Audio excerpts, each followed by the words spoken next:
Hello everyone, welcome back to STS, Science, Technology, Economy, Strategy 등을 고민하는 곳입니다.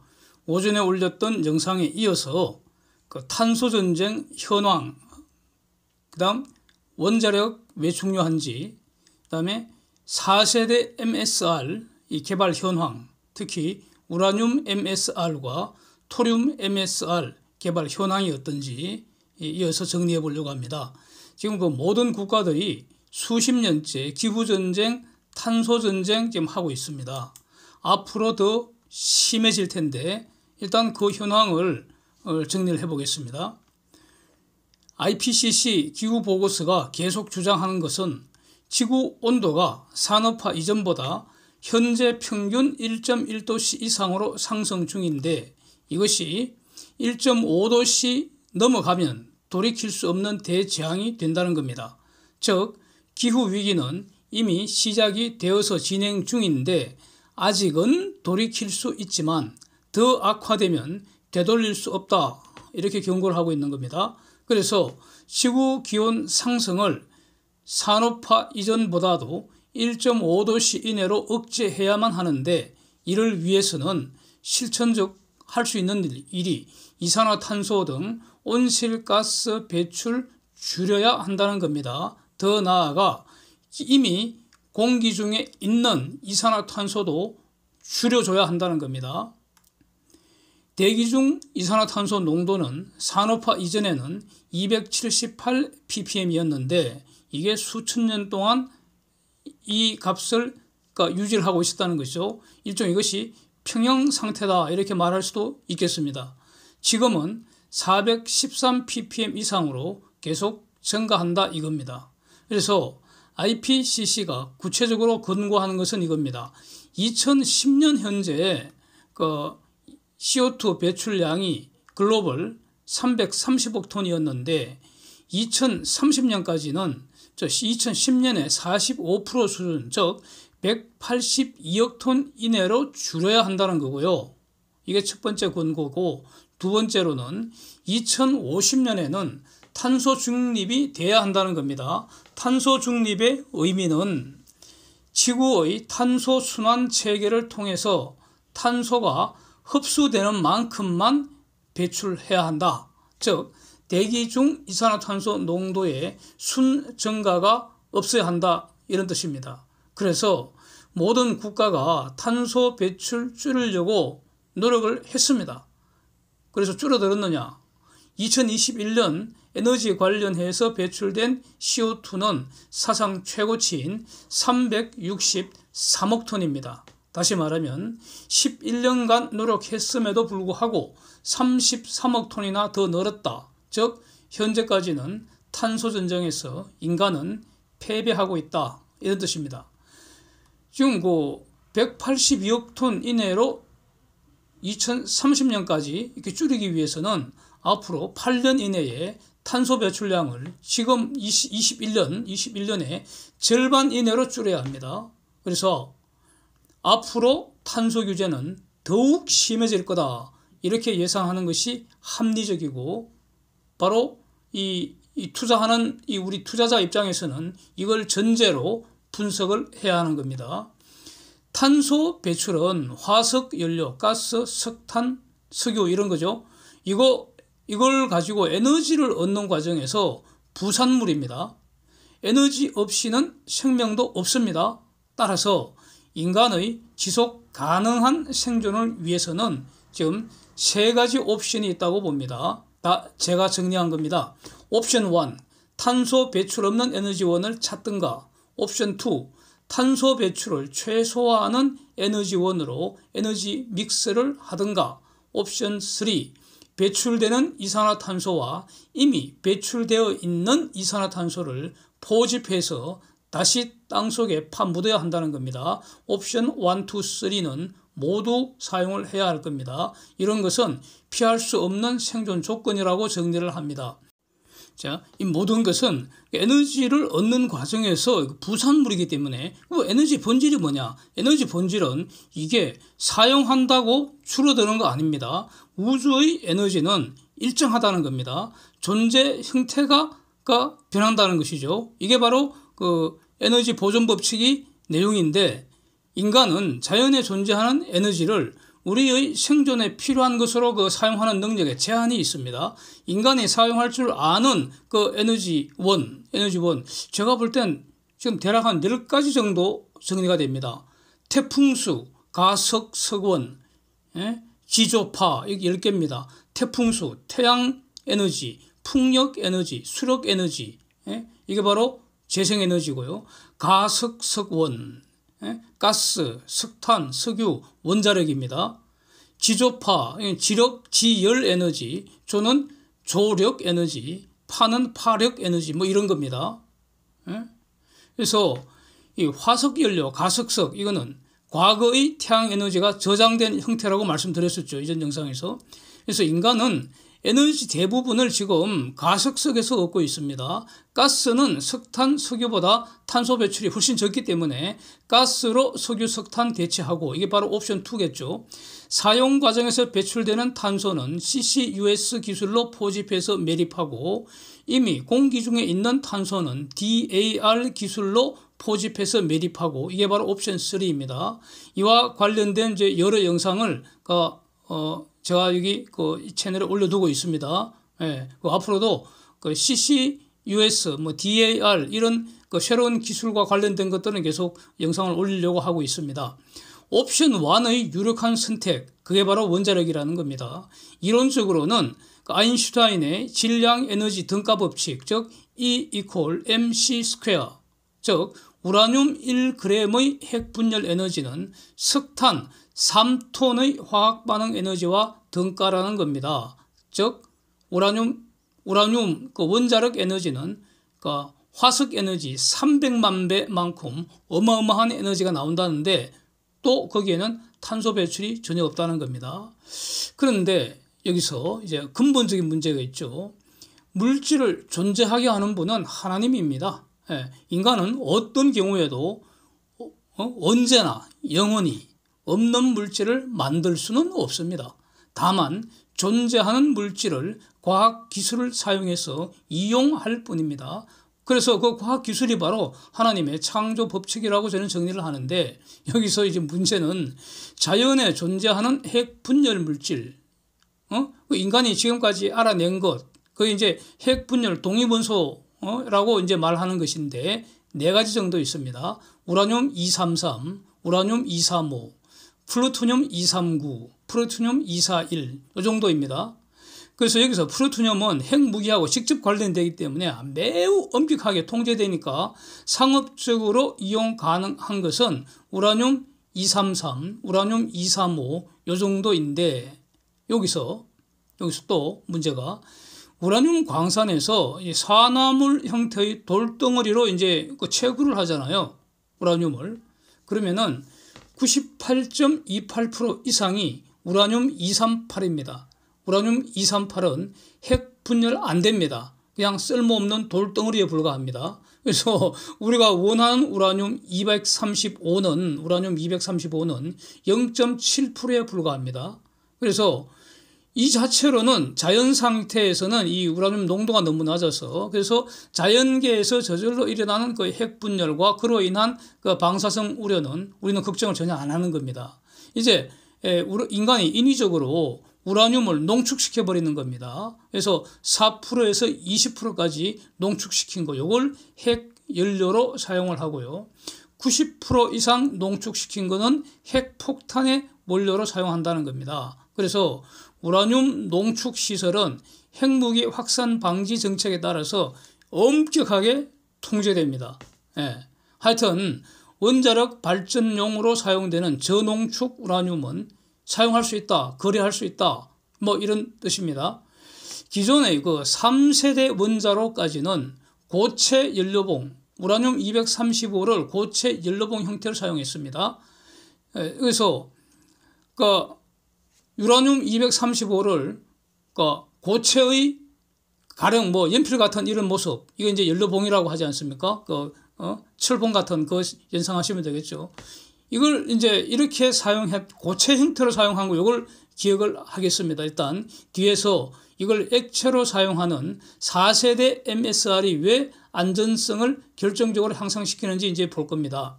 하여튼 이 고체 연료봉 사용하는 3세대 원자로까지는 사용 후 핵 폐기물 문제하고 지진 등 이런 사고가 발생할 때 방사선이 유출되는 이런 문제, 즉 환경성, 안전성, 이게 지금 문제가 끊임없이 대두되었습니다. 예? 어떻게 보면 좀 과장된 면도 있는데 그래서 만약 터지면은 너무나 심각하기 때문에 그래서 미국, 유럽 등 원자력 발전을 처음 개발한 그 초기 선진국에서는 사용을 더 늘리질 않았던 거죠. 그래서 현재 세계 원자력 발전소 3분의 2가 30년 이상 된 노후 원전이라는 겁니다. 그것도 그 사용된 원자력 기술도 2세대, 3세대, 2세대는 구닥다리고요. 3세대는 비교적 그 현재 그 대형 원자력 그 발전소를 짓는 그 기술입니다. 경수로를 사용하죠.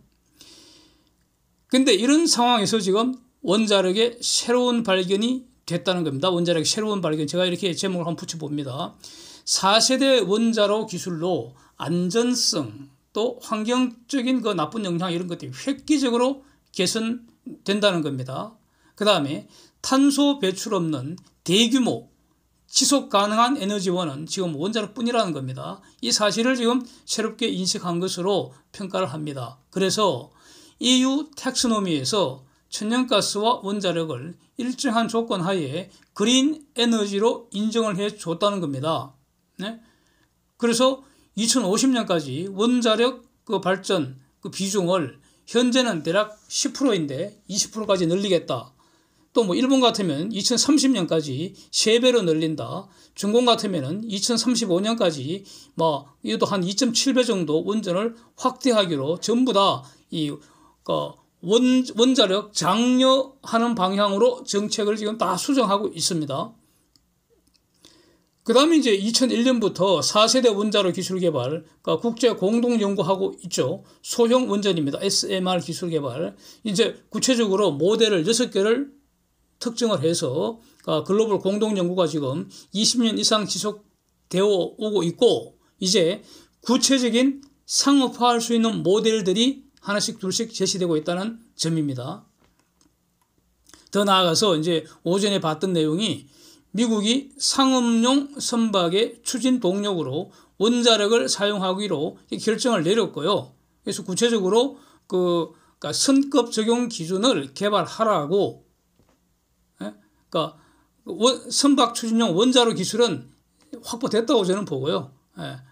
이제 구체적으로 적용하기 위해서는 선급에서 각종 해상 운송에 관련된 규제를 정립을 해야 되니까 그 업무를 ABS하고 미국의 에너지부가 계약을 맺었다는 겁니다.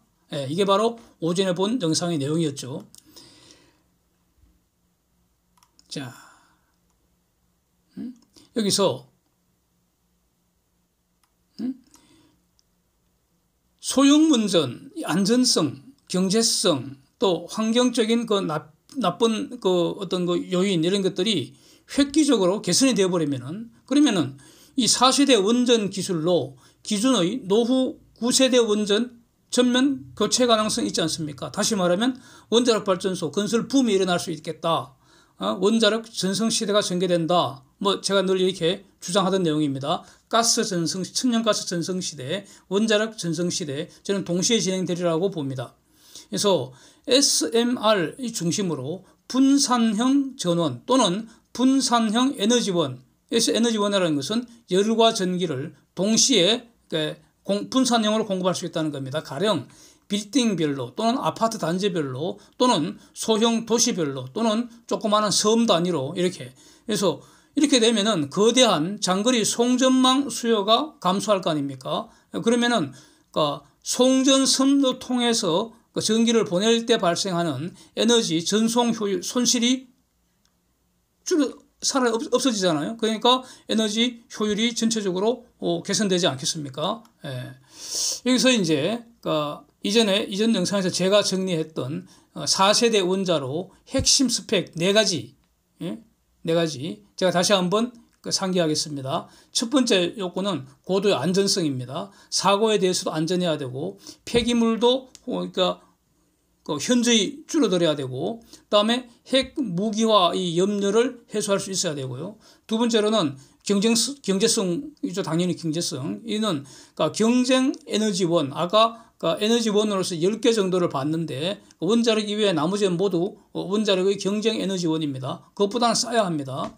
세 번째로는 이제 분산 전원이 가능해야 됩니다. 필요한 곳에 필요한 만큼 설치 용량을 모듈로 증감할 수 있는 것. 이게 바로 SMR 개념이니까 분산 전원 요건으로 충족하는 것 같고요. 따라서 이제 부유식 해상 원자력 발전도 가능한 겁니다. 이 분산 전원이 중요한 거는 가령 지금 전번에도 말씀드린 내용인데 현대차든 하이닉스든 삼성전자도 마찬가지고요. 그러니까 자체적으로 발전소를 가져야 할 어떤 그런 필요성이 높아지고 있습니다. 이제 석탄이나 중류 발전소 할 수 없으니까 이제 가스 발전소를 다 이제 검토를 하고 있는데 앞으로는 가스 발전보다는 소형 원자력 발전소를 검토해야 하지 않을까 이런 의견이라는 겁니다. 현저하게 원가가 내려간다는 겁니다. 더 좋은 물건, 더 싸게 만들지 못하면은 기업이 퇴출당하는 거 아닙니까? 예, 그래서 그렇고 그다음에 이제 네 번째 요건이 출력 조절형 또는 부하 추정형이 되어야 합니다. 에너지 수요가 일시적으로 증가하면은 순간적으로 출력을 늘려주고 수요가 줄면은 출력을 줄일 수 있는 능력입니다. 그래서 특히 이제 선박용으로 사용할 때 배가 항해할 때는 문제가 없는데 일정한 속도로 항해할 때는 문제가 없는데 항구에 들어가면은 정지를 하잖아요. 즉 모바일용으로 원자력 추진을 사용할 때 운행 안 하고 정지하는 경우에는 출력을 오프할 수 있어야 하지 않겠습니까? 그래서 이때는 이건 결국 원자로를 온오프가 마치 자동차 엔진 시동 걸듯이 간편해야 하지 않을까? 이게 네 가지, 4세대 원자로 핵심 스펙 네 가지가 제가 이렇게 정리를 해봤는데 이제 앞으로 계속 개선할 부분이라고 봅니다. 예? 예. 그 다음에 이제 앞에서 봤던 3세대 원자로까지는 경수로형으로 고체 핵연료 사용한다 그랬는데 4세대부터는 액체 핵연료를 사용하는 MSR이 있다는 겁니다. 이게 용융염로입니다. 이게 왜 안전하고 경제적인지 이걸 집중적으로 한번 보겠습니다. 이게 MSR이 사실상 이게 6개 모델 중에서도 MSR이 대세가 되지 않을까 이렇게 판단하기 때문에 이걸 집중적으로 보겠다는 겁니다. 그래서 고체 연료하고 액체 연료가 근본적으로 다른 점. 가령 이 핵 연료를 불화 우라늄은 우라늄과 불소의 화합물입니다. 불화염에 녹인 액체로 사용한다는 겁니다. 그러면서 연료와 동시에 냉각수를 동시에 사용한다는 겁니다. 이렇게 되면은 핵 분열이 일어나니까 그게는 온도가 매우 올라가겠죠. 그래서 고온 환경입니다. 고온 환경인데 압력은 높지 않습니다. 그래서 보통의 압력, 현재 우리의 이 대기압, 상압이라고 하죠. 상압에서 고온 환경에서 운전이 가능합니다. 이게 매우 중요합니다. 고체 핵 연료봉을 사용하는 기존 기술과 이게 완전히 다른 것인데 기존 기술은 물을 순환시켜서 냉각을 시켜줍니다. 이 경수로형이죠. 물은 0도C와 100도C 사이에서는 액체이고요. 100도 넘으면 끓어서 기체가 되는데 이 기체인 수증기 상태에서는 고온, 고압이 된다는 겁니다. 그래서 고온, 온도가 올라가는 건 우리가 강하게 원하는 겁니다. 그래야지 우리가 열 에너지를 얻을 수 있기 때문에 고온은 우리가 원하는 것인데 고압은 원하는 게 아닙니다. 그런데 액체가 기체가 되면 부피가 늘어나기 때문에 같은 공간에서는 압력이 증가할 수밖에 없습니다. 이게 바로 이상기체 상태방정식인 PV equal nRT 이 식에서 명확합니다. 그래서 이 3세대까지 고체 핵 연료를 사용하는 이 3세대 경수로 타입의 원자로에서는 고압을 견디기 위해서 두꺼운 외장 그릇 준비를 해야 하고요. 여기에 돈도 많이 들고, 그 다음에 고압이 폭발할 잠재적 위험도 매우 크고요. 그 다음에 더욱 중요한 것은 고온 고압에서는 물이 열분해되어서 수소가 발생을 할 수가 있습니다. 물을 분해하면 수소와 산소가 되는데, 여기서 분해하는 방법은 세 가지가 있습니다. 우리가 잘 아는 전기분해, 열분해가 있고요. 광분해가 있습니다. 광. 햇빛이 물을 분해해서 수소와 산소로 분해할 수가 있습니다. 이 광분해가 일어나는 것이 바로 식물의 광합성 과정에서 일어납니다. 자, 다음.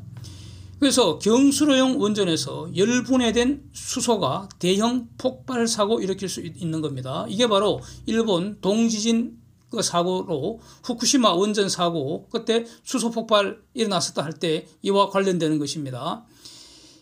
그런데 가령 캐나다의 테레스트리얼 에너지의 MSR 요걸 보면은 핵 연료로 4불화 우라늄을 사용합니다. UF4입니다.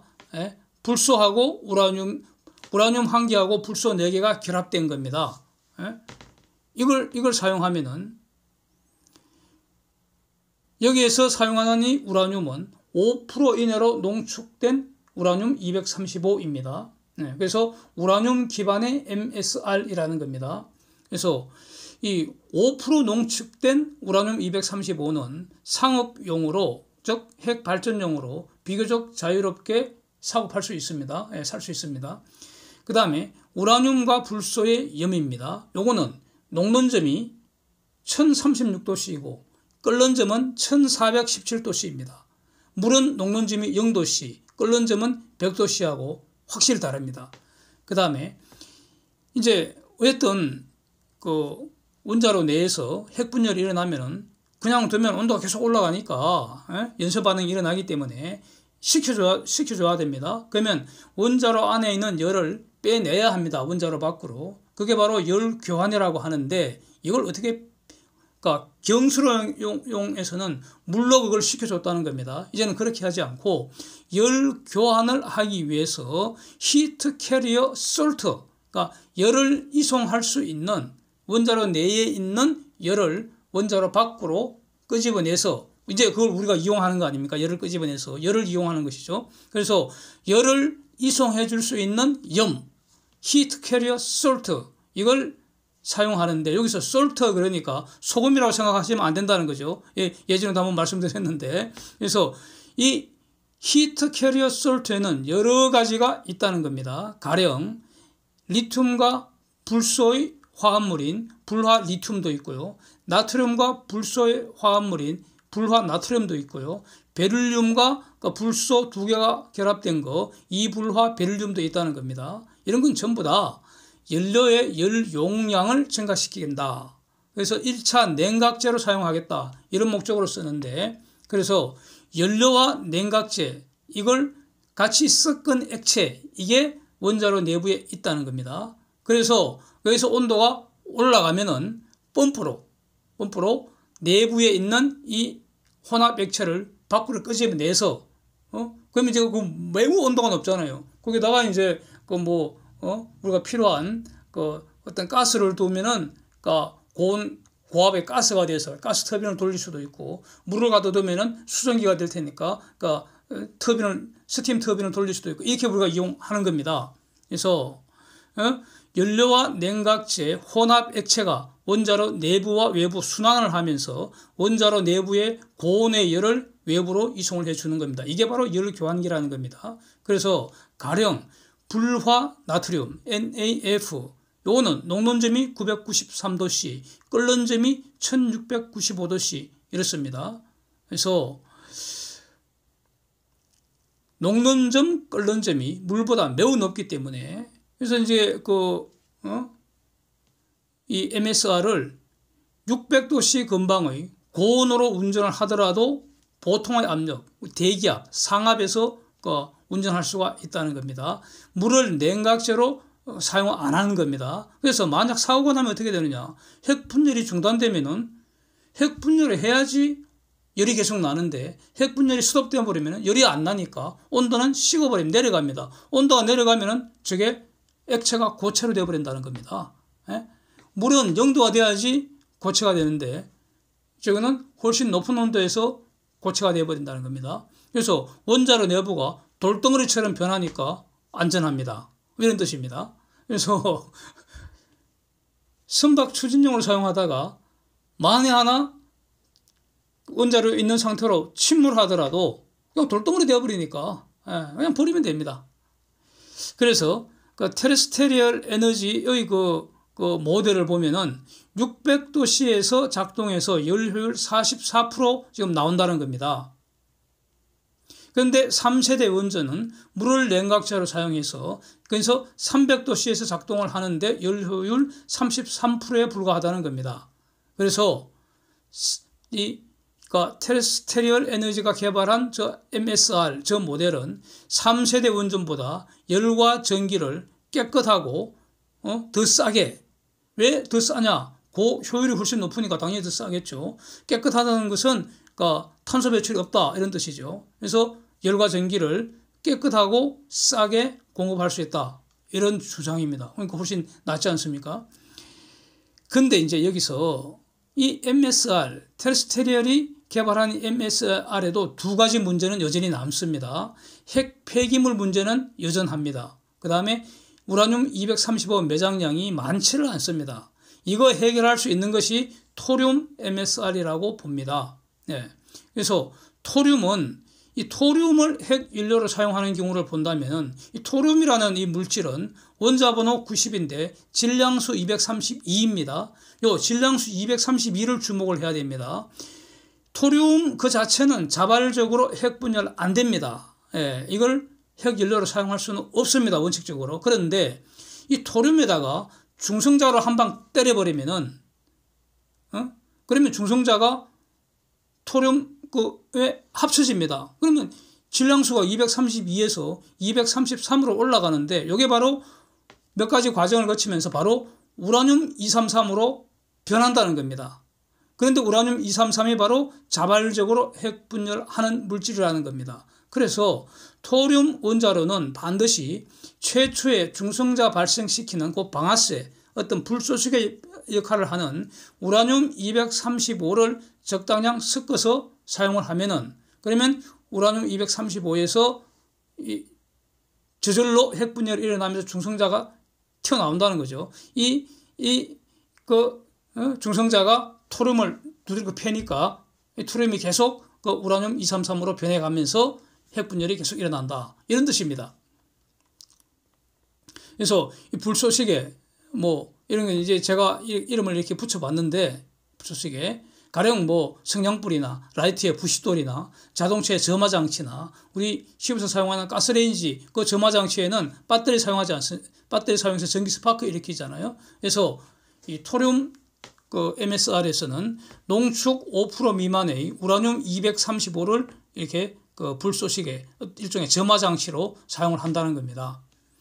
그리고 이제 이 토륨은 매장량이 매우 풍부하고요. 희토류 채취 과정에서 부산물로 이렇게 마치 나오는데 거의 쓰레기 취급을 받는다는 겁니다. 치우는 것도 골치 아프다는 거죠. 아직 본격적으로 산업에서 이용되는 게 없다는 겁니다. 그러니까 거의 가져가면 그냥 공짜로 가져가도 고맙다고 할 정도로 이렇게 매장량이 풍부합니다.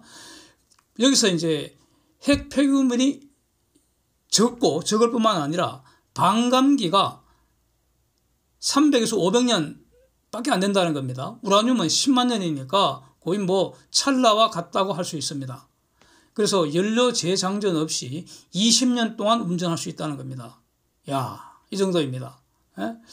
그래서 이제 문제는 이 토륨 용융염로 이 개발 현황이 이제 중요한데 당연히 이거 관련되는 영상을 이전에 여러 번 이제 올렸는데 미국이 이미 1960년대 이후부터 개발을 다 했습니다. 초기 연구를 다 해놓은 거죠. 그러니까 특히 그 당시 미국의 원자력 발전, 원자력 관련 연구의 총 본산이 어디입니까? 오크리지 내셔널 레보레이토리 여기 아닙니까? 여기에서 계속 연구해갖고 1969년까지 많은 연구를 했었습니다. 자세한 내용은 이전에 올린 영상 보시면 되겠고요. 그 후에 이제 준공이 이거를 최초로 상업화 시도를 한 것이죠. 이 영상도 다 올라와 있습니다. 내용만 요약해서 말씀드리면은 2011년부터 대략 한 5억 불 정도 투자해서 토륨 MSR을 연구를 해서 작년 2021년 9월에 2메가와트 1000가구에 필요한 전력 생산을 목적으로 시제품을 테스트하고 있습니다. 장소가 고비 사막이 시작되는 곳, 준공 전체 지도에서 북쪽 서부, 북서부 지역의 우웨이라는 지역에서 지금 테스트하고 있고요. 그 다음에 이제 저 테스트 나온 걸 가지고 2030년까지 100메가와트급, 10만 가구 정도 그 전력을 공급할 수 있는 이 정도로 지금 설계하고 있다는 겁니다. 사이즈는 가로 세로 2.5m, 높이 3m 정도, 이건 직사각형 형태네요. 이렇습니다. 이게 바로 토륨 사용하는 MSR. 아마 이게 지금 알려진 바로는 가상지금과 성형화에 앞서 있는 거 아닌가 지금 이렇게 판단이 됩니다. 물론 이제 인도에서도 많이 하고 있고요, 미국에서도 많이 하고 있는 걸로 알고 있는데 더 자세한 내용이 지금 밝혀진 게 제가 아무리 찾아봐도 더 찾지를 못했습니다. 앞으로 계속 한번 찾아보겠습니다. 우라늄 사용하는 MSR, 이게 바로 캐나다의 테레스트리얼 에너지사의 용융염로입니다. 이것은 IMSR, Integral Molten Salt Reactor라고 이름을 붙여서 이제 상표 등록까지 해 있고요. 이거는 열 출력 400메가와트, 전기 출력 190메가와트급이고 모듈형 원자로이고요. 사이즈 보면은 원통형이고, 그래서 직경이 3.5m, 높이 7m, 두께 5cm. 그래서 열과 전기를 동시에 공급하는 것입니다. 사이즈는 준공에서 하는 토륨 MSR보다도 좀 더 크죠. 큰 것 같습니다. 그런데 여기는 용량이 전기 출력이 190메가와트급이고 용량이 더 큰 것 같습니다. 그렇고 열 출력은 400메가와트나 되고요. 용량이 훨씬 큽니다. 그래서 이거는 2017년에 캐나다 원자력 안전위원회에서 1차 심사 통과했다고 그랬고요. 금년에 2차 심사 될 가능성이 매우 높다는 겁니다. 그래서 2차 심사 통과하면 바로 상용화 한다는 겁니다. 그래서 이것도 더 자세한 내용은 이제는 제가 올린 영상 보시면 되겠습니다. 그 다음에 이제 이 외에도 SMR에 대해서 여러 영상을 제가 계속 올려두고 있고요. 앞으로 계속 올릴 예정입니다. 그리고 오전에 올렸던 미국 성급 ABS하고 미국 에너지부 DOE하고 이 원자력 추진 선박 개발 계약 맺었다는 내용, 그 다음에 삼성중공업 원자력 추진 선박 현황, 그 다음에 이거 추진 전략, 요 내용도 혹시 안 보신 분은 참고를 하시면 되겠습니다. Thanks for watching. See you next.